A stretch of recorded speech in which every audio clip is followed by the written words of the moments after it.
তোমার রব কি বলে জানো? তুমি যাকে আমার চাইতে বেশি ভালোবাসবে, আমি তাকেই তোমার কাছ থেকে দূরে নিয়ে যাব আর তোমাকে বড্ড একা করে রাখবো। তিনি আরো বলেন, কখনো বলবে না যে তাকে ছাড়া আমি বাঁচবো না, কিন্তু আমি তোমাকে তাকে ছাড়াই বাঁচাবো।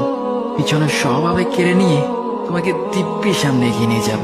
তুমি কি দেখো নি, ঋতুরাও যে 2 মাস পর পর বদলাতে থাকে, ছায়া দেয়া গাছের পাতাও তো শুকিয়ে যায়, আর যখন সবর হারিয়ে ফেলে তখন ঝরে পড়ে।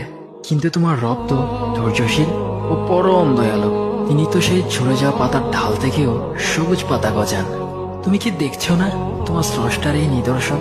যে মানুষটাকে তুমি নিজের জীবনের চাইতেও বেশি ভালোবাসতে, সেই মানুষটাও একদিন অচেনা হয়ে যায়, তোমার মন ভেঙে যায়, এমনকি বন্ধু শত্রুতে পরিণত হয়, আর খানিক সময় পর শত্রু বন্ধুতে পরিণত হয়।